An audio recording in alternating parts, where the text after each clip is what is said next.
संजय उवाच तं तथा कृपयाविष्टम् अश्रुपूर्णाकुलेक्षणं विषीदन्तमिदं वाक्यम् उवाच मधुसूदन। इस वाक्य में संजय धृतराष्ट्र को बता रहे हैं कि हे महाराज, अर्जुन इस समय करुणा से व्याप्त है, आंखों में आंसू है, मन में निराशा है तथा युद्ध करने का कोई मोटिवेशन ही नहीं है। इस हालात में, अर्जुन की इस हालात में भगवान श्री कृष्ण उसे समझाना स्टार्ट करते हैं। भगवान श्री कृष्ण अब अपने वाक्य कहना स्टार्ट करते हैं। दोस्तों, इन सभी वाक्यों से हमें यही सीखने को मिलता है, अर्जुन आप और मैं है। अर्जुन आपकी और मेरी परेशानियों को भगवान से पूछ रहा है और तथा भगवान उसका उत्तर दे रहे हैं। कैसे अर्जुन जो कि इतना निराश था, जो जिसके पास युद्ध करने का कोई मोटिवेशन ही नहीं था, कैसे उसे युद्ध में खड़ा किया भगवान ने और उसे युद्ध जिता के दिया। तो यही हमें भगवत गीता सिखाती है। अगर आपके पास कोई मोटिवेशन नहीं है कोई काम करने के लिए, तो अपने मोटिवेशन को पहचानो या फिर अपने उस गुरु को फाइंड आउट करो जो आपको मोटिवेट कर सके, जो आपको आपके लक्ष्य को प्राप्त करने के लिए, जो आपको लक्ष्य को हासिल करने के लिए आपकी मदद करे। श्री भगवानुवाच कुतस्त्वाकश्मलमिदं विस्मे समुपस्थितम् अनार्यजुष्टम स्वर्गम अकीर्तिकर अर्जुन।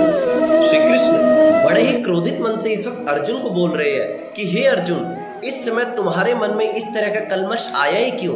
इस समय जब युद्ध तुम्हारे सामने खड़ा है, तुम्हारे मन में ऐसा विचार आ ही कैसे सकता है युद्ध ना करने का? ये तो कोई श्रेष्ठ पुरुष की कोई बात नहीं है। ऐसा तो कभी श्रेष्ठ पुरुष बोलते नहीं है और ना ही ये तुम्हें कीर्ति दिलाएगी और ना ही तुम्हें स्वर्ग दिलाएगी। अगर तुमने युद्ध का मैदान छोड़ दिया, अगर तुमने अपने कर्म का पालन नहीं किया, तो तुम्हें कभी भी कोई कीर्ति नहीं मिलेगी, तुम्हें कभी भी कोई अर्जुन, कोई भी स्वर्ग नहीं मिल सकता है।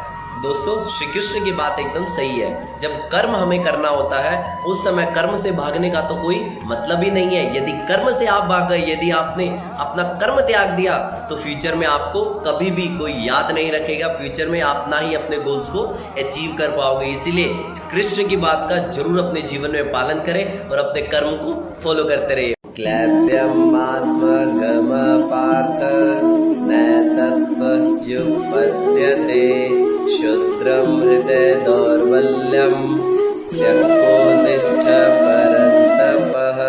इस वाक्य में श्री कृष्ण अर्जुन को समझाते हुए कह रहे हैं कि हे अर्जुन, इस तरह नपुंसक मत बनो, इस तरह युद्ध से मत भागो, अपने कर्म से मत भागो, क्योंकि कर्म तो अल्टीमेटली आपको करना ही होता है। दूसरा, श्री कृष्ण ने यहाँ पर नपुंसक क्यों कहा अर्जुन को? नपुंसक का क्या अर्थ है? नपुंसक का अर्थ यहाँ पे कमजोरी से है, डर से है, शक्तिहीन से है। अर्जुन इस वक्त शक्तिहीन हो चुका है, अर्जुन अपनी शक्तियों को भूल चुका है, अर्जुन युद्ध से डर रहा है। परंतु अर्जुन युद्ध से नहीं, युद्ध के परिणाम से डर रहा है। क्यों? क्योंकि अगर युद्ध जीत गया तो उसमें भी उसकी हार है, अगर युद्ध हार गया तो भी उसमें हार है। अर्जुन की परेशानी एकदम सही ही है, परंतु श्री कृष्ण का आंसर भी तो एकदम सटीक है। इसके अलावा अर्जुन को श्री कृष्ण ने कहा कि हृदय की दुर्बलता को त्यागो, हृदय में जो डर है उसको भगा दो, उसको छोड़ो और अपने युद्ध करो, अपना शस्त्र उठाओ, क्योंकि तुम्हारे जैसे महान धनुर्धर के लिए ऐसे शब्द ठीक नहीं है, युद्ध से भागना ठीक नहीं है। इसीलिए कहते हैं कर्म करते रहो, कभी भी मत डरो और अपना कर्म का पालन करते रहो। कथम भीष्महं संख्ये द्रोणं च मधुसूदन इजुभिः पर्योस्यामि पूजा हर्परिसूदन। हताश अर्जुन श्री कृष्ण से कुछ सवाल पूछता है जो कि लाजिब भी है।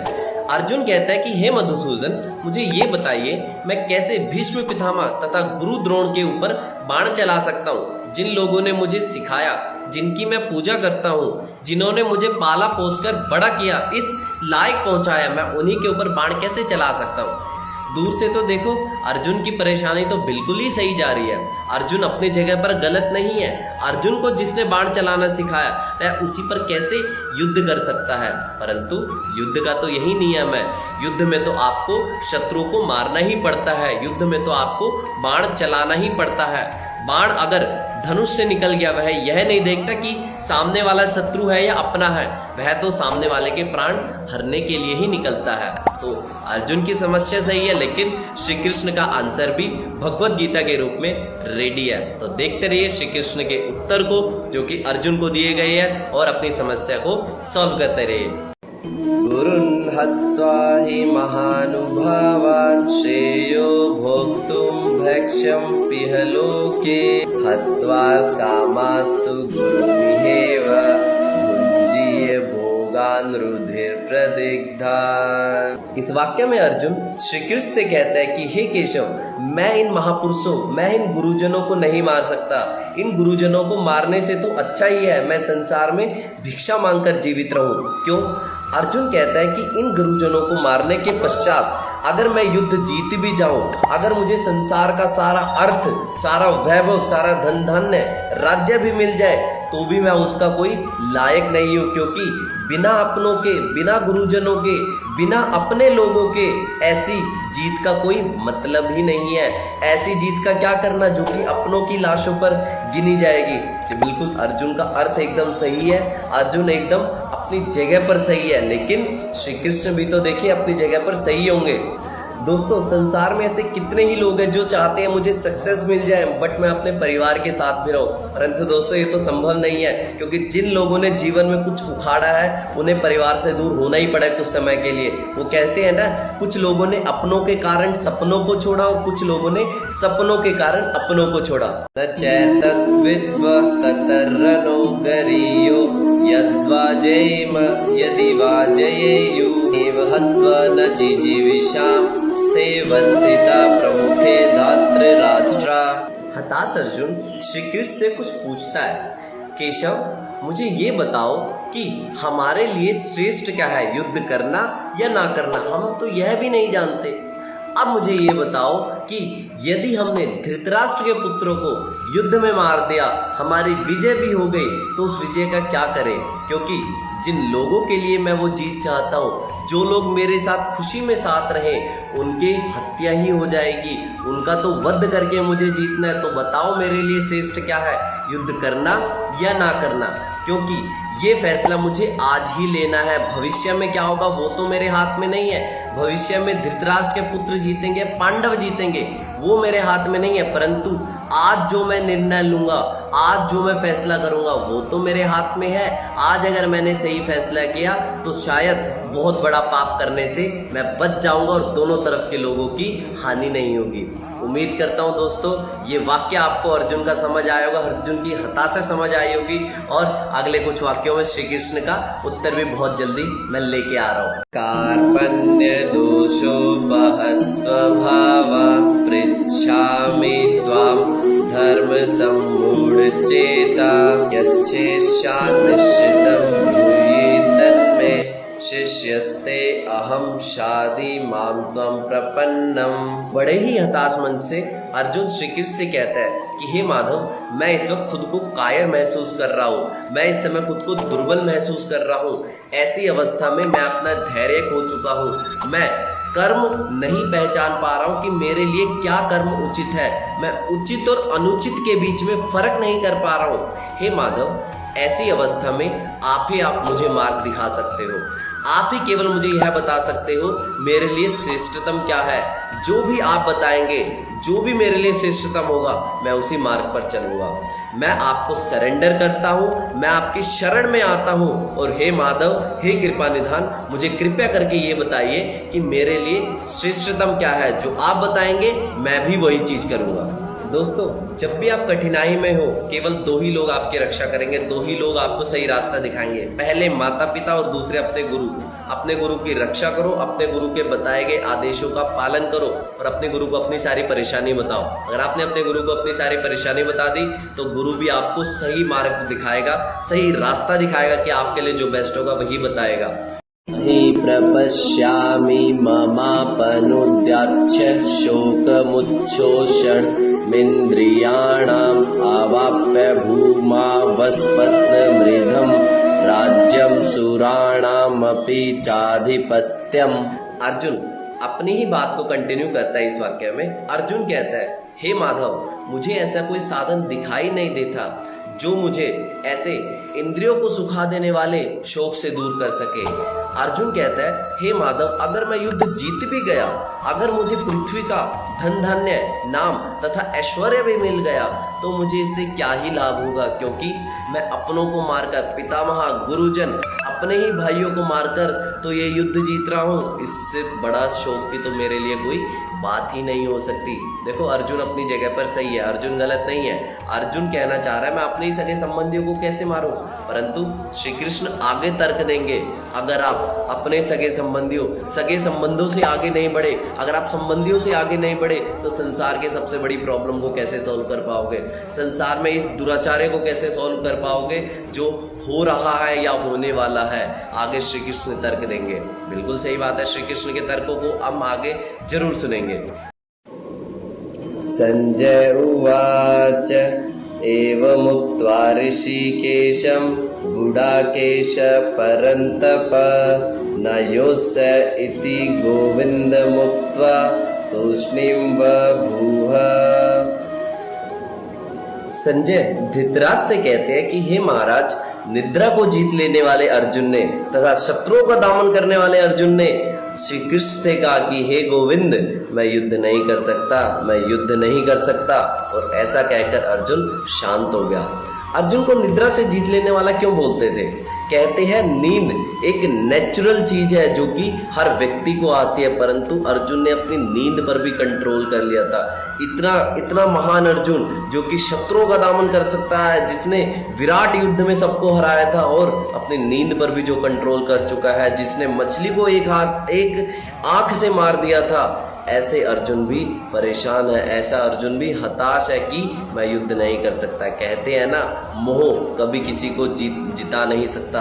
मोह के कारण आप कभी भी विश्व का कोई भी युद्ध जीत नहीं सकते, परंतु यहाँ पर अर्जुन को मोह ही हो चुका है और मोह के कारण वह पीछे हट गया युद्ध। तमुवाच ऋषिकेश प्रसन्निव भारत सेनयोरुभयोर्मध्ये विषिदन्त मिदं वच। धृतराष्ट्र युद्ध नहीं लड़ रहे हैं। धृतराष्ट्र कौरवों की तरफ से युद्ध में खड़े नहीं है, परंतु वह युद्ध की प्रत्येक खबर संजय से लेना चाह रहे हैं। तभी तो संजय के कारण ही तो ये महाभारत तथा भगवत गीता की रचना हुई। अगर संजय धृतराष्ट्र को नहीं सुनाते महाभारत, तो कैसे हम ये सुन पाते भगवत गीता, श्री कृष्ण के ये वचन। इसीलिए महाभारत के अंत में संजय का धन्यवाद करते हैं भगवान। और साथ के साथ इस वाक्य में संजय ने धृतराज से कहा, हे भरतवंशी, इस समय दोनों सेनाओं के मध्य में खड़े अर्जुन तथा भगवान श्री कृष्ण, दोनों में से अर्जुन उदास है तथा भगवान श्री कृष्ण हंसकर अर्जुन के लिए कुछ वचन कहते हैं। अब भगवान श्री कृष्ण अर्जुन को समझाना स्टार्ट करते हैं अगले वाक्य से। देखो कितनी विडंबना है। इस समय अर्जुन उदास है और भगवान श्री कृष्ण हंस रहे हैं, क्योंकि भगवान को पूरा रास्ता पता है, भगवान को भविष्य पता है, लेकिन अर्जुन जो कि उनका शिष्य है, उनको अभी भविष्य की नॉलेज नहीं है। इसीलिए तो कहते हैं अपने गुरु को आइडेंटिफाई करो जो आपको सही मार्ग दिखा सके। श्री भगवानुवाच अशोचया नन्वशोचस्त्वं प्रज्ञावादांच भाष्यसे गतासूंच नानुशोचन्ति पंडिताः। दोस्तों, श्री कृष्ण का गीता ज्ञान यहाँ से आरंभ होता है। श्री कृष्ण बड़े ही कड़े शब्दों में अर्जुन से कहते हैं, हे पार्थ, तुम किन लोगों के लिए शोक कर रहे हो?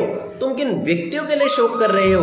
ऐसे व्यक्ति, ये मनुष्य तो शोक के लायक ही नहीं है, क्योंकि इन्होंने भरी सभा में एक महिला को लज्जित किया था। हे पार्थ, मुझे तो तुम बड़े पंडित लगते हो। हे पार्थ, मुझे तो तुम विद्वान तथा ज्ञानी के भांति लगते हो, परंतु तुम्हारे वचन, तुम्हारे कर्म तो ज्ञानियों की भांति नहीं है। क्योंकि ज्ञानी मनुष्य, एक पंडित मनुष्य, एक विद्वान मनुष्य कभी भी जीवन तथा मरण के लिए दुखी नहीं होता है। किसी के जीवित रहने या ना रहने से दुखी नहीं होता है, क्योंकि जीवन और मरण अंतिम सत्य नहीं है, आत्मा ही अंतिम सत्य है। श्री कृष्ण यहाँ से अर्जुन को समझाना स्टार्ट करते हैं। दोस्तों, क्या बड़ी माया है कि भगवान दुनिया का सबसे बड़ा टीचर ही एक अपने शिष्य को सिखा रहा है। तो इस वार्तालाप को जरूर, कोई भी व्यक्ति कभी मरता नहीं है, वह अजय है। आखिरकार श्री कृष्ण ने अर्जुन से ऐसा क्यों कहा, इसके पीछे का क्या कारण है, चलिए समझते हैं गीता के इस वाक्य से। न त्वेवाहं जातुं नासं न त्वं नेमे जनाधिपा न चैव न भविष्यामः सर्वे वयमतः परम। श्री कृष्ण अर्जुन को समझाते हुए कहते हैं कि हे पार्थ, ऐसा कोई भी समय नहीं था जब मैं ना हो या तुम ना हो या ये सभी लोग ना हो, ना ही ऐसा समय कभी भविष्य में होगा जब मैं ना रहूंगा या तुम ना हो या ये सारे लोग ना रहेंगे। अर्थात किसी भी व्यक्ति की कभी मृत्यु नहीं होती है। मृत्यु तो केवल शरीर की होती है, आत्मा की नहीं। श्री कृष्ण यहाँ पर डिवाइन सोल के बारे में बात कर रही है, अपनी आत्मा के बारे में बात कर रही है, जो कि कभी मरता नहीं है, वो अटल है, अजय है, जिसकी कभी मृत्यु नहीं होती है। अर्जुन को ये रहस्य, या फिर मेरे जैसे, आप जैसे जो इस मोह माया में पड़े हुए हैं, जो इस संसार के जंजाल में पड़े हुए हैं, उन लोगों को ऐसे रहस्य समझ ही नहीं आते। वे केवल और केवल आज की बात करते हैं कि आज मैं खुश हूं या ना हूं, आज मैं सामने वाले को तकलीफ दूं या ना दूं। वे कभी ये नहीं सोचते कि आत्मा तो अजय है, मैं रहूं या ना रहूं, आत्मा तो रहेगी ही रहेगी। आखिरकार श्री कृष्ण ने अर्जुन से ऐसा क्यों कहा कि बदलाव तो प्रकृति का नियम है, हर व्यक्ति को बदलाव के दौर से गुजरना पड़ता है। चलिए समझते हैं गीता के इस वाक्य से। देहिनोऽस्मिन् यथा देहे कौमारं यौवनं जरा तथा देहांतर प्राप्तिर्धीरस्तत्र न मुह्यति। अर्जुन को श्री कृष्ण जीवन के रहस्य को समझा रहे हैं। वे कहते हैं, हे पार्थ, जिस तरह एक शरीर में मल्टीपल स्टेजेस होती है, एक शरीर में मल्टीपल अवस्थाएं होती है, जैसे बाल्यावस्था, तरुणावस्था और वृद्धावस्था, ठीक उसी तरह से जब यह शरीर में से जो आत्मा है अपना, जब शरीर प्राण त्यागता है, आत्मा तो वही रहती है, अब आत्मा दूसरे के शरीर में एंटर कर जाती है और वहां पर भी सेम स्टेजेस फॉलो होती है। यानी कि आत्मा कॉमन है, सिर्फ और सिर्फ शरीर बदल रहे हैं। ठीक उसी प्रकार से श्री कृष्ण समझाते हैं कि बदलाव तो प्रकृति का नियम है। अगर आत्मा एक शरीर को छोड़कर दूसरे शरीर को अपना रही है, एक व्यक्ति को छोड़कर दूसरे व्यक्तित्व को अपना रही है, तो पार्थ बदलाव तो होना ही है। आप किन लोगों के लिए दुख कर रहे हो, क्योंकि ये लोग तो तुम्हारे से पहले भी थे, तुम्हारे बाद भी होंगे और फ्यूचर में भी रहेंगे। सुख, दुख, लाभ, हानि, प्यार, ये सिर्फ और सिर्फ इसी जीवन के साथ जुड़े हुए हैं। जब आपकी मृत्यु हो जाएगी, ये सब भी अंत हो जाएगा। श्री कृष्ण ने अर्जुन से ऐसा क्यों कहा, चलिए समझते गीता के इस वाक्य से।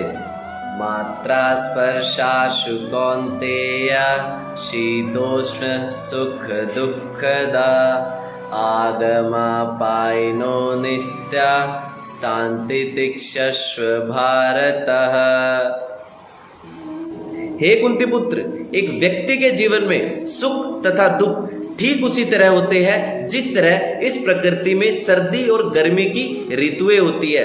अर्थात जैसे इस समय सर्दी का सीजन चल रहा है तो क्या होता है, कुछ समय बाद गर्मी का सीजन भी आ जाएगा। ठीक उसी प्रकार एक व्यक्ति के जीवन में अगर इस समय सुख है तो कुछ समय बाद दुख भी आ जाएगा।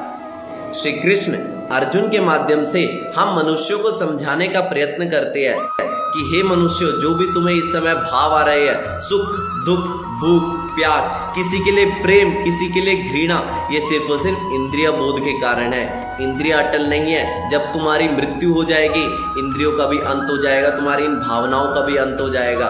तो आपको फिक्र करनी है आत्मा की, जो कि अटल है, आत्मा को फॉलो करना है। ऐसा कौन व्यक्ति है जो मुक्ति के योग्य है, चलिए समझते हैं गीता के इस वाक्य से। यं हि न व्यथयन्त्येते पुरुषं पुरुषर्षभ समदुःख सुखं धीरं सौमृत्वाय कल्पते। हे पुरुषश्रेष्ठ अर्जुन, मेरी बात को ध्यान से सुनो। एक मनुष्य, एक धीर मनुष्य कभी भी इंद्रियों के विषयों से वंचित रहता है, इंद्रिय भोगों से दूर रहता है। अर्थात ऐसा मनुष्य जो सुख तथा दुख में समान बिहेव करे, सुख में ज्यादा सुखी ना हो और दुख में कभी टूटे ना, वह हमेशा मुक्ति को प्राप्त होता है। कैसे हम इसे अपनी जीवन से रिलेट करेंगे? श्री कृष्ण के कहने का मतलब है, ऐसा बहुत बार होता है जब मनुष्य को किसी के ऊपर ज्यादा प्यार उमड़ आता है, किसी के लिए ज्यादा रोना होता है, कभी जीत की बहुत ज्यादा खुशी होती है, तो आपको एक बात का ध्यान रखना है, जीत की खुशी ज्यादा समय तक नहीं रहेगी और जो आपका दुखी है ज्यादा समय तक नहीं रहेगा। तो कृपया करके दोनों भावनाओं में, सुख तथा दुख में समान बिहेव करो। अगर आप ये चीज सीख गए, डेफिनेटली आप एक बड़े गोल को अचीव कर पाओगे, आप कुछ ना कुछ जीवन में बहुत बड़ा हासिल कर पाओगे। इंडियन टीम अगर एक वर्ल्ड कप जीतने के बाद चुपचाप बैठ गई, क्या वो दूसरा वर्ल्ड कप जीत पाएगी? शायद नहीं। एक व्यक्ति की कभी मृत्यु नहीं होती है। आखिरकार श्री कृष्ण ने अर्जुन से ऐसा क्यों कहा? चलिए समझते गीता के इस वाक्य से। नासतो विद्यते भावो ना भावो विद्यते सतः उभयोरपि दृष्टोन्तस्त योऽस्य तत्त्वदर्शिभिः। श्री कृष्ण अर्जुन को यहाँ जीवन के रहस्य के बारे में बता रहे हैं कि हे अर्जुन, अचत वस्तु अर्थात आपका भौतिक शरीर, मानव शरीर का तो कोई अस्तित्व ही नहीं है। अस्तित्व तो केवल आपकी आत्मा का है, जो कि सत्य है। सत्य आपकी आत्मा है और आत्मा का ही अस्तित्व है, और आत्मा कभी मरता नहीं है। एक मानव शरीर मर सकता है, एक व्यक्ति की आशाएं मर सकती है, एक व्यक्ति खुद मर सकता है, परंतु आत्मा नहीं मर सकती है।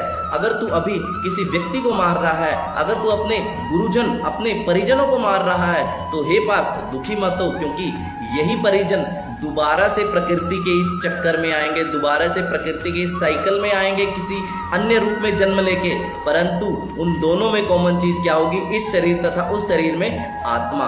तो हे पार्थ, तू किसके लिए दुखी हो रहा है? आत्मा तो कभी मरता ही नहीं है। इन मानव शरीर के लिए क्यों दुखी हो रहा है? क्योंकि मानव शरीर का तो है ही है, नियम ही है बदलना। तो हे पार्थ दुखी मत हो, युद्ध कर।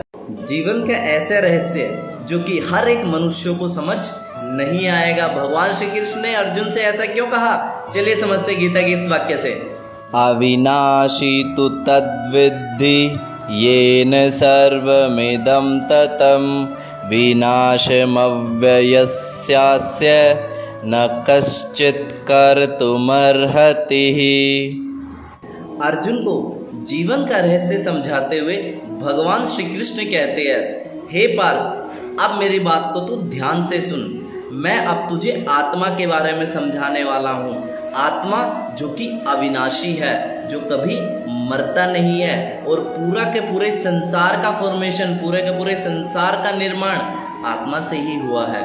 जब यह आत्मा किसी के भीतर होती है तो यह एक मानव शरीर का रूप ले लेती है, और जब यह बाहर होती है तब हमें यह पता चलता है कि पूरे के पूरे संसार का निर्माण केवल आत्मा ने ही किया है। आत्मा को तू ऐसा समझ कि वह कभी मरता नहीं है, वह तो सिर्फ एक शरीर से दूसरे शरीर में ट्रांसफर होता है। इस सच को समझने में भगवान श्री कृष्ण कहते हैं तुझे टाइम लगेगा, हो सकता है तुझे समझ ना आए। सेम यही चीज भगवान श्री कृष्ण हम मनुष्यों को समझाते हुए कहते हैं कि हो सकता है आपको समझ ना आए, परंतु जीवन का यही सत्य है। ऐसी कौन सी वस्तु है जिसका कभी नाश नहीं किया जा सकता? चलिए समझते हैं गीता के इस श्लोक से। अंतवंत इमे देहा नित्यस्योक्ता शरीरिण अनाशिनो प्रेमस्य तस्माद्युद्धस्व भारतः। ऋषिकेश अर्जुन को समझाते हुए कहते हैं, हे पार्थ, तू आत्मा के लिए सोच रहा है, तू आत्मा को मारने का प्रयत्न कर रहा है। क्या तू ये सोच रहा है कि इस युद्ध के बाद इन व्यक्तियों की आत्मा नहीं रहेगी? तो हे अर्जुन, हे पार्थ, तुम बहुत ही गलत सोच रहे हो, क्योंकि आत्मा अविनाशी है। आत्मा का कभी कोई नाश नहीं किया जा सकता। एक व्यक्ति का नाश किया जाता है, व्यक्ति की भावनाओं का नाश हो सकता है, परंतु आत्मा का नाश नहीं हो सकता। इसलिए जन्म और मृत्यु के इस रहस्य के तू जान, तू इसको समझ कि आत्मा मरेगा नहीं। तू युद्ध कर और अपना कर्म कर, क्योंकि कर्म ही तेरा अंतिम सत्य है। इस पर्टिकुलर रहस्य को जानने के लिए महापुरुष अपना पूरा जीवन न्यौछावर कर देते हैं तपस्या में, तप में, जो मैं तुझे अभी बता रहा हूँ। श्री कृष्ण किसे अज्ञानी पुरुष बोल रहे हैं? अज्ञानी पुरुष की क्या परिभाषा है? चलिए समझते गीता के इस वाक्य से। य एनं वेत्ति हन्तारं यश्चैनं मन्यते हतम् उभोतो न विजानीतो नायं हन्ति न हन्यते।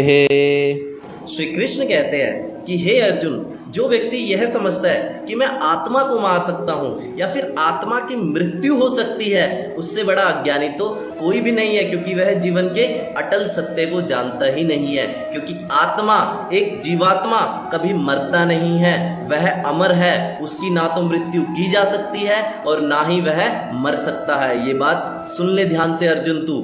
इसका मतलब बहुत से अहंकारी पुरुष ऐसे होते हैं जो कहते हैं कि मैंने इस व्यक्ति को मार दिया और मैंने ये वाला क्या हासिल कर दिया, मैंने ये वाला राज्य हासिल कर दिया, उससे बड़ा तो मेरा कोई है ही नहीं, क्योंकि उसने उस व्यक्ति को मारा है परंतु उसकी आत्मा को नहीं।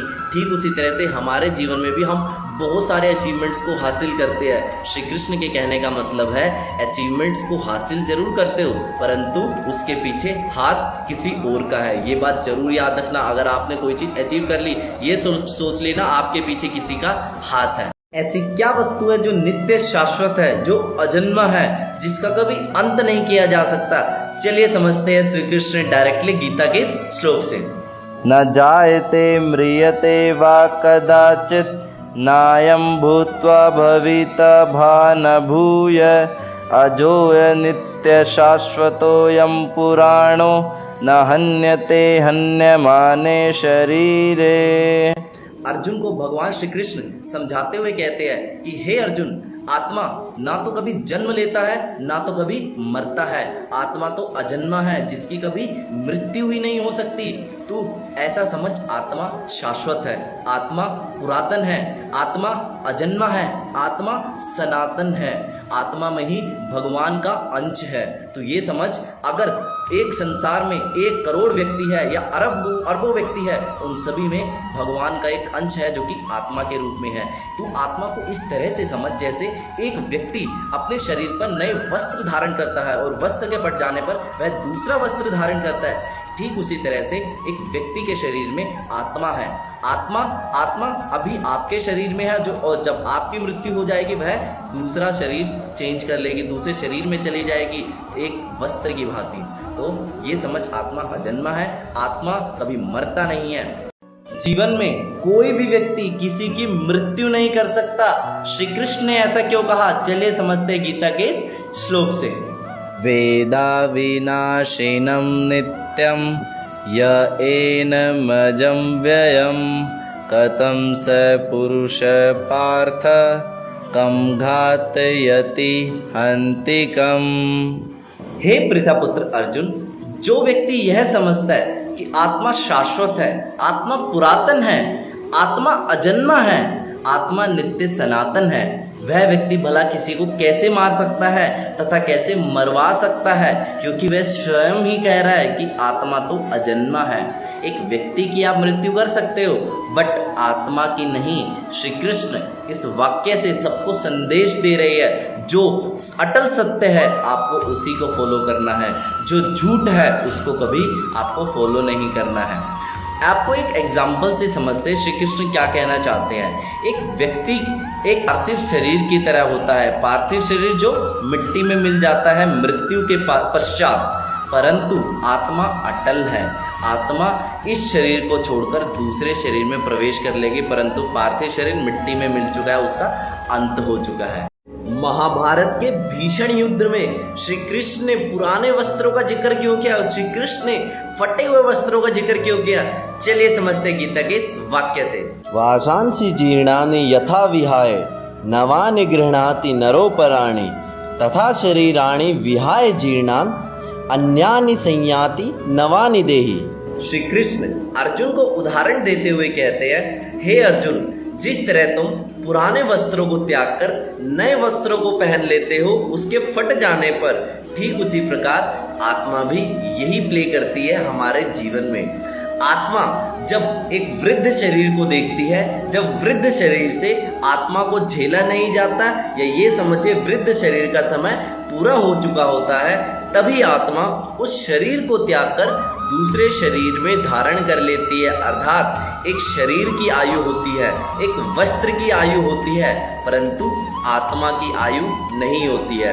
वह तो एक घर को छोड़कर एक व्यक्ति के शरीर को छोड़कर दूसरे व्यक्ति के शरीर में प्रवेश कर लेती है पहले की मृत्यु पर। उम्मीद करता हूँ दोस्तों समझ आया होगा, आपको ये पता चला होगा जीवन का अटल सत्य आत्मा है। आपको जीवन के अटल सत्य को ही समझना है, ना कि आपके भौतिक शरीर से इस जीवन का कोई लेना देना नहीं है। आपको आत्मा के लिए ही समझना है। ऐसी क्या वस्तु है जिसे अग्नि जला नहीं सकती, कोई शस्त्र खंडित नहीं कर सकता तथा जल से भिगोया नहीं जा सकता? चलिए समझते गीता के इस श्लोक से।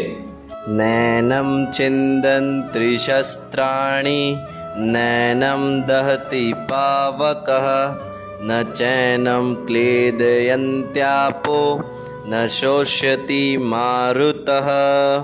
हे धनुर्धर अर्जुन, आत्मा को कोई भी खंडित नहीं कर सकता, आत्मा को कोई भी जल भिगो नहीं सकता, आत्मा को अग्नि जला नहीं सकती, आत्मा को वायु सुखा नहीं सकता। अर्थात आत्मा को कोई भी नष्ट नहीं कर सकता, आत्मा को कोई भी खत्म नहीं कर सकता। वह तो अटल है, वह तो शाश्वत है, वह तो पुरातन है। आत्मा आज भी थी, कल भी थी और आने वाले समय में भी रहेगी, एक शरीर नहीं रहेगा। श्री कृष्ण कहना चाहते हैं आत्मा का कंपैरिजन संसार की किसी भी वस्तु से नहीं हो सकता, क्योंकि आत्मा हमेशा रहेगी। इस बात को ध्यान रखें, एक शरीर रहे या ना रहे, परंतु आत्मा का अस्तित्व आज भी था, कल भी था, आने वाले समय में भी होगा। क्या आज के समय में ऐसी कोई वस्तु है जिसे जलाया नहीं जा सकता, जिसे सुखाया नहीं जा सकता, जिसका जन्म नहीं हो सकता? चलिए समझते हैं गीता के इस वाक्य से। अच्छेद्यो यम दाह्यो यम क्लेद्योश्च एव चः नित्य सर्वगत स्थानुर चलयोयम सनातनः। अर्जुन को श्री कृष्ण समझाते हुए कहते हैं कि हे अर्जुन, आत्मा अच्छेद्य है, अर्थात आत्मा को छेदा नहीं जा सकता, आत्मा अधा है, आत्मा को जलाया भी नहीं जा सकता, आत्मा अक्लेद्य है, आत्मा को कहीं भुलाया भी नहीं जा सकता, तथा आत्मा अशोष्य है, आत्मा को कहीं सुखाया भी नहीं जा सकता। अर्थात कहने का मतलब श्री कृष्ण का यह है कि आत्मा को कोई भी वस्तु जला नहीं सकती, कोई भी वस्तु सुखा नहीं सकती, वह हमेशा नित्य सनातन है। श्री कृष्ण कहते हैं कि हे अर्जुन, आत्मा शाश्वत है, आत्मा नित्य सनातन है, आत्मा पुरातन है, आत्मा का ना तो कभी जन्म हो सकता है, ना तो कभी मृत्यु हो सकती है। तू इस संसार के मायावी झूठ से बाहर निकल तथा इस भौतिक शरीर को छोड़कर नित्य सनातन आत्मा को पहचान, आत्मा की चिंता कर। आत्मा ही हमेशा थी, हमेशा है और हमेशा रहेगी। इसीलिए कहते हैं भगवान श्री कृष्ण आपसे और मेरे से, जो अंतिम सत्य है उसे समझ और उसका पालन कर। दुनिया में ऐसी क्या चीज है जिसकी कोई कल्पना ही नहीं कर सकता? चलिए समझते हैं श्री कृष्ण से डायरेक्टली। अव्यक्तो यम चिन्तयो यम विकार्यो यमुच्यते तस्मादेवं विदित्वैनं नानुशोचितुमर्हसि। श्री कृष्ण कहते हैं आत्मा अव्यक्त है, अर्थात आत्मा को व्यक्त नहीं किया जा सकता, आत्मा को समझा भी नहीं जा सकता, आत्मा अकल्पनीय है, इसकी कल्पना भी नहीं की जा सकती, ये तो अचिंत्य है, अर्थात कल्पना ही नहीं कर सकते। आत्मा अपरिवर्तनीय है, अर्थात आत्मा कभी परिवर्तित नहीं होती। आत्मा तो अटल है, आत्मा तो अजन्मा है, आत्मा विकार रहित है, अर्थात आत्मा को किसी भी रूप में आप समझ नहीं सकते। आपकी ये भौतिक इंद्रिया तो कतई भी नहीं समझ सकती कि आत्मा क्या है, क्योंकि आपकी भौतिक इंद्रिया शरीर के जो सुख दुख लाभ हानि डिफरेंट सेंसेशन जैसे कि टचिंग स्मेलिंग फीलिंग इन सब के लिए बनी है। यानी कि आपकी भौतिक इंद्रिया किसी भी तरह से आत्मा को नहीं समझ सकती, वह तो भौतिक शरीर को खुश करने के लिए ही बनी पड़ी है। तो इसीलिए हे अर्जुन, भौतिक इंद्रियों से समझने की तू कोशिश भी मत कर आत्मा को, आत्मा अटल है। श्री कृष्ण को दुनिया का सबसे बड़ा सेल्समैन क्यों कहा गया? चलिए समझते गीता के इस वाक्य से। अथ चैनम नित्यजातं नित्यं वा मन्यसे मृतं तथापि त्वं महाबाहो नैनं सोचुत्तमर्हसि। अर्जुन को श्री कृष्ण आत्मा का ज्ञान क्यों दे रहे हैं? क्योंकि अर्जुन इस समय दुविधा में है, वह युद्ध कर पाने में सक्षम नहीं है। वह सामने वाले जो मरने वाले हैं, उसके सगे संबंधी युद्ध में मरने वाले हैं, उसको लेकर चिंतित है कि मैं अपनों को ही कैसे मारूं। तो इसी बात को कंटिन्यू करते हुए श्री कृष्ण कहते हैं, हे धनुर्धर अर्जुन, अगर तू आत्मा को जन्म तथा मृत्यु लेने वाला समझता है, अगर तू यह समझता है आत्मा भी शरीर की तरह जन्म लेता है तथा शरीर की भांति ही मृत्यु करता है, तो भी तेरे शोक का कोई कारण नहीं है। क्योंकि अगले वाक्य में श्री कृष्ण कंटिन्यू करेंगे, क्योंकि जिस व्यक्ति का जन्म हुआ है उस व्यक्ति की मृत्यु तो संभव ही है। देखिए दोस्तों, श्री कृष्ण कैसे अपनी ही बात को क्या कर ले, ओवरलैप कर रहे हैं, अपनी बात को काट रहे हैं। क्या पहले तो कह रहे थे आत्मा क्या चीज है, और उसके बाद बता रहे हैं कि भाई अगर आत्मा को तो शरीर की भांति समझता है। कहते हैं श्री कृष्ण बड़ा सेल्समैन कोई दुनिया में पैदा ही नहीं हुआ। जीवन के सबसे बड़े क्वेश्चन का आंसर देते हुए स्वयं भगवान श्री कृष्ण गीता के इस वाक्य में, चलिए समझते हैं। जातस्य हि ध्रुवो मृत्युर्ध्रुवं जन्म मृतस्य च तस्मादपरिहार्येऽर्थ न त्वं सोचुत्तमर्हसि। अर्जुन को श्री कृष्ण समझाते हुए कहते हैं, हे धनुर्धर, अगर तू आत्मा को यह समझता है कि आत्मा पहले जन्म लेती है और उसके बाद आत्मा की मृत्यु होगी, तो भी तेरा शोक करने का कोई औचित्य नहीं है। तू व्यर्थ में शोक कर रहा है, क्योंकि तू पहले से जानता है आत्मा की मृत्यु तो निश्चित है। तो निश्चित क्या, किस बात से क्या शोक? बिल्कुल श्री कृष्ण की बात सही है। हम कई बार जीवन में ऐसी चीजों का शोक करते हैं जो होना तय ही है, जिसमें हमें रिजल्ट पता है, फिर भी हम उसका शोक करते हैं। श्री कृष्ण के अनुसार अगर आपको पता है कि यह चीज होनी है, तो उसका शोक किस बात का? आप केवल अपना कर्म करते रहो। आपको यह नहीं सोचना, आपको निश्चित की कभी चिंता नहीं करनी, यह तो होना ही है। अगर आपको पता है तो उसके बारे में कभी शोक मत करना, आपको बस अपना कर्म करते। जीवन का वास्तविक मतलब क्या है? जीवन की परिभाषा क्या है? चलिए समझते हैं श्री कृष्ण के इस वाक्य से। अव्यक्तादीनि भूतानि व्यक्तमध्यानि भारतः अव्यक्तनिधनान्येव तत्र कः परिदेवना। श्री कृष्ण अर्जुन को समझाते हुए कहते हैं, हे धनुर्धर, जन्म से पहले भी व्यक्ति अव्यक्त रहता है, अर्थात जन्म से पहले भी व्यक्ति का कोई अस्तित्व नहीं है, अर्थात मृत्यु के पश्चात, मृत्यु के उपरांत भी वह अव्यक्त हो जाता है, उसका भी कोई अस्तित्व नहीं होता है। जीवन तो केवल जन्म तथा मृत्यु के बीच का एक अध्याय है। तुझे यही समझना होगा कि व्यक्ति जो व्यक्त रहता है, व्यक्ति जो प्रकट रहता है, व्यक्ति का जो अस्तित्व है, वो जन्म तथा मृत्यु के बीच की ही कहानी है। तो इसमें शोक किस बात का? जब यह अटल है कि उस व्यक्ति की मृत्यु निश्चित है, तो तेरा शोक करने का कोई मतलब ही नहीं है। अगर इस समय किसी की मृत्यु हो रही है और तू उस बात का शोक मना रहा है, तो हे धनुर्धर, तुझे कुछ टाइम में, कुछ समय के बाद तुझे उसका सुख भी मनाना होगा, क्योंकि उसका जन्म फिर से होगा। तो जन्म तथा इस मृत्यु की साइकिल से तू बाहर निकल और जीवन के अटल सत्य को समझ। आखिरकार हम जीवन के परम रहस्य को, परम ज्ञान को क्यों नहीं समझ पाते? चलिए समझते हैं श्री कृष्ण से डायरेक्टली। आश्चर्यवत् पश्यति कश्चिदेनमाश्चर्यवद्वतिः तथैव चान्ये आश्चर्यवचन्मन्ये शृणोति श्रुत्वाप्येन वेद न चैव कश्चित्। श्री कृष्ण आत्मा के रहस्य को बताते हुए अर्जुन से कहते हैं, हे धनुर्धर अर्जुन, कोई व्यक्ति आत्मा को बड़े आश्चर्य से देखता है, कोई व्यक्ति आत्मा को बड़े ही रोचक ढंग से, बड़े ही आश्चर्य के तरीके से किसी को बताता है। कोई व्यक्ति आत्मा के बारे में सुनकर बड़ा ही आश्चर्यचकित हो जाता है, कोई व्यक्ति आत्मा के बारे में भी सुनकर उसे समझ नहीं पाता है। अर्थात आत्मा को समझना, देखना, सुनना तथा बताना कोई आसान कार्य नहीं है। इसमें आधे से ज़्यादा दुनिया इसको समझ नहीं पाएगी आत्मा नामक कोई वस्तु भी है या नहीं। वो कहते हैं ना, दुनिया में तो बहुत सारा ज्ञान है, अगर आज आपको किसी व्यक्ति को, एक समझदार व्यक्ति को भी दुनिया का परम ज्ञान भी दे दो, परम सत्य भी दे दो, वह उसे नहीं समझ पाएगा। क्यों? क्योंकि वह दुनिया के मोह माया के संसार के जंजाल से बंधा हुआ है। जीवन में आखिरकार हमें किस चीज का शौक नहीं करना चाहिए? चलिए समझते हैं भगवत गीता से। तेहि नित्यं वधोऽयं देहे सर्वस्य भारतः तस्मात् सर्वाणि भूतानि न त्वं शोचितुमर्हसि।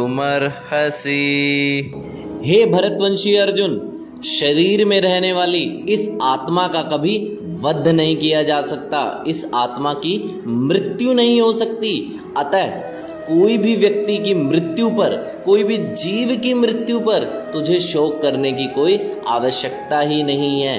यही जीवन का अटल सत्य है। दोस्तों, श्री कृष्ण तथा अर्जुन के इन वाक्यों से हमें यही समझ आ रहा है कि आत्मा को समझना आसान नहीं है। अर्जुन जैसे धनुर्धर, अर्जुन जैसे ज्ञानी आत्मा को नहीं समझ पा रहा है, तो हम और आप क्या चीज़ है? हम कैसे समझ पाएंगे? श्री कृष्ण जैसा दुनिया का सबसे बड़ा मोटिवेशनल स्पीकर जब अर्जुन को समझा रहा है, अर्जुन की भी इतनी बड़ी दुविधा है, और अर्जुन की दुविधा सोल्व करने के लिए तो महाभारत के 18 अध्याय बने हैं। तो दोस्तों, इन 18 अध्यायों को देखते रहें और श्री कृष्ण का नाम लेते रहें। बोलो हरे कृष्णा। एक व्यक्ति का धर्म क्या है? एक व्यक्ति का कर्तव्य क्या होना चाहिए? चलिए समझते हैं श्री कृष्ण से।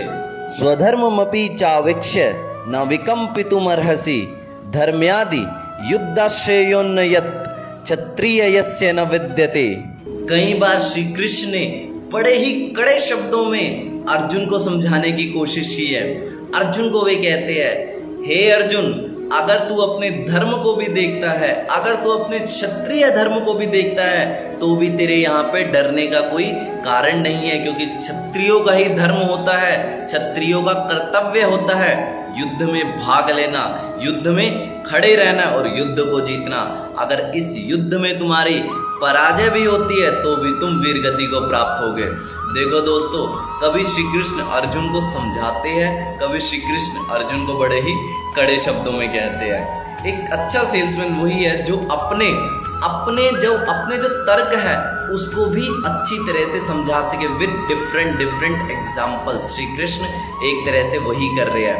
एक बात मैं आपको और बता देता हूँ श्री कृष्ण से, अगर आपने कोई निर्णय ले लिया है तो उस निर्णय को आपको अडिग रहना है और उस निर्णय को आपको फॉलो करना है, और वही आपका परम धर्म है, परम कर्तव्य है। जैसे अर्जुन ने निर्णय लिया था युद्ध करने का, तो पीछे हटने का तो सवाल ही नहीं है।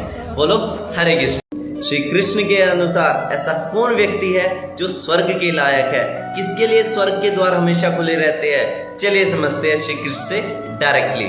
यदृच्छया चोपपन्नं स्वर्गद्वारं पावृतं सुखी न क्षत्रियः पार्थ लभन्ते युद्धमीदृशम्। हे पार्थ, वे लोग बड़े भाग्यवान होते हैं, वे लोग बड़े सुखी होते हैं, वे लोग परमपिता परमेश्वर को प्राप्त होते हैं, परमपिता परमेश्वर के धाम मोक्ष को प्राप्त होते हैं। जिन क्षत्रियों के नसीब में युद्ध लिखा होता है, जिन क्षत्रियों के भाग्य में युद्ध लिखा होता है, एक युद्ध ही क्षत्रिय का परम धर्म है, परम कर्तव्य है। क्योंकि अगर तेरी युद्ध में पराजय भी हुई तो भी तू स्वर्ग के लायक होगा, तो भी तू स्वर्ग में जाएगा, क्योंकि युद्ध लड़ना ही क्षत्रिय का धर्म है।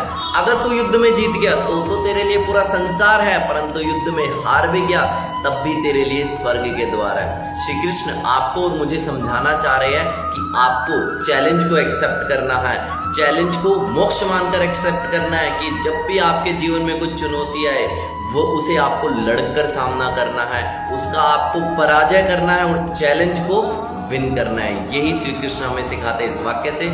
ऐसा कौन व्यक्ति है जो मोक्ष के योग्य नहीं है? श्री कृष्ण बता रहे गीता के इस वाक्य में, अथ चेतत्वमिमं धर्म्यं संग्रामं न करिष्यसि ततः स्वधर्म कीर्तिं च हित्वा भूत्वा पापमवाप्स्यसि। बड़े ही कड़े शब्दों में अर्जुन को समझाते हुए श्री कृष्ण कहते हैं, हे धनुर्धर, जिस तरह तू युद्ध से भाग रहा है, जिस तरह तू युद्ध करने से मना कर रहा है, तू स्वधर्म और कीर्ति का मार्ग छोड़कर पाप के मार्ग पर आगे बढ़ रहा है। तू पापी साबित होगा, तू पाप के भाग्य होगा, तू मोक्ष के योग्य नहीं, तू पाप के भाग्य होगा। श्री कृष्ण कहते हैं, एक व्यक्ति का स्वभाव कीर्ति तथा पाप के दोनों के बीच की एक छोटी सी लकीर है। अगर आप चैलेंज को एक्सेप्ट करते हो, अगर आप युद्ध को एक्सेप्ट करते हो, तो डेफिनेटली आप स्वधर्म और कीर्ति के मार्ग पर ही जाओगे। परंतु अगर आप चैलेंज एक्सेप्ट नहीं करते, जीवन की कठिनाइयों का सामना नहीं करते, जीवन में जो हो रहे गलत व्यवहार, जीवन में हो रहे जो गलत चीज, उसके खिलाफ आवाज नहीं उठाओगे, तो आप हमेशा पाप के भागी होगे। तो हमेशा जीवन में पाप ना करें और चैलेंज को एक्सेप्ट करते रहे, जैसे श्री कृष्ण ने कहा है। संसार में ऐसी क्या चीज है जो मृत्यु से भी बढ़कर है? चलिए समझते हैं श्री कृष्ण से डायरेक्टली। अकीर्तिं चापि भूतानि कथयिष्यन्ति ते व्ययाम् संभावितस्य चाकीर्तिं मरणादति रिच्यते।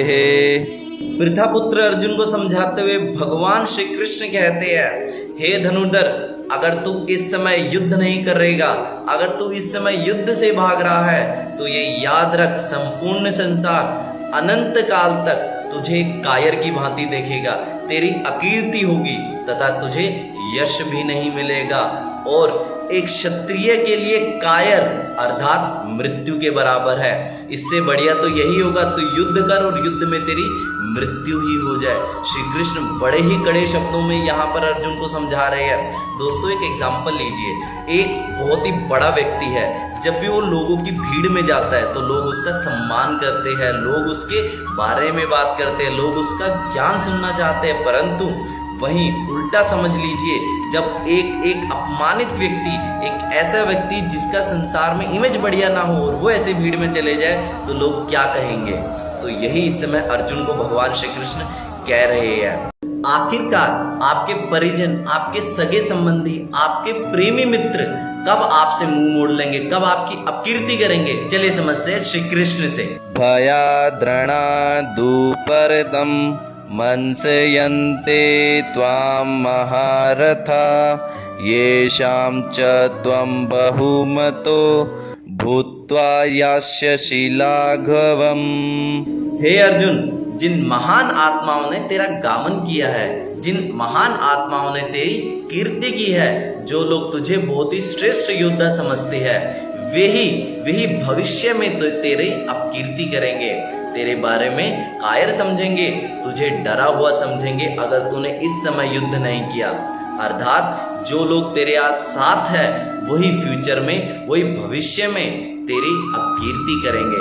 श्री कृष्ण के कहने का मतलब है, जीवन की किसी भी कठिनाइयों से अगर आप पीछे हटते हो, अगर आप मुंह मोड़ लेते हो, तो सबसे पहले अपकीर्ति करने वाले, अपयश करने वाले आपके आसपास के वही लोग होंगे जो आपको सम्मानित समझते हैं, जो आपको एक श्रेष्ठ आत्मा समझते हैं, जो आपको एक श्रेष्ठ पुरुष समझते हैं, वो ही सर्वप्रथम आपका अपयश करेंगे। श्री कृष्ण की बात को समझे और जीवन में गलतियां। संपूर्ण संसार धनुर्धर अर्जुन का उपहास क्यों करेगी? चलिए समझते गीता के इस वाक्य से। अवाच्य वादांश बहुन वदिष्यन्ति तवाहितः निन्दन्तस्तव सामर्थ्यम ततो दुःखतरं नु किम। बड़े ही कड़े लहजे में श्री कृष्ण ने अर्जुन से कहा कि हे धनुर्धर, अगर तू इस समय युद्ध से मुंह मोड़ लेता है, अगर तू इस समय युद्ध भूमि से भाग गया, तो तुम्हारे शत्रु अनेक प्रकार के कटु शब्दों से तुम्हारा वर्णन करेंगे, तुम्हारा उपहास उड़ाएंगे, तुम्हें इस तरह से संबोधित करेंगे जिससे तुम्हें नीचा दिखे। तुम्हें कहेंगे ये कैसा क्षत्रिय था जो युद्ध भूमि से भाग गया। तुम अपने आप उन्हें कुछ कहने का मौका ही मत दो, अपने आप शत्रुओं को कोई रास्ता ही मत दो कि वो तुम्हारा उपहास उड़ाए। दोस्तों, जीवन में ऐसा बहुत समय होता है, बहुत बार ऐसा होता है कि आप एक गलत फैसला लेकर अपने ही शत्रुओं को, अपने ही विरोधियों को आपका उपहास उड़ाने के लिए मजबूर करते हो। तो इस तरह का ना करें, श्री कृष्ण के बताए गए मार्ग को फॉलो करें और अपने शत्रुओं को आपका उपहास उड़ाने का मौका ना दे, ताकि आप जीवन में दुखी ना हो।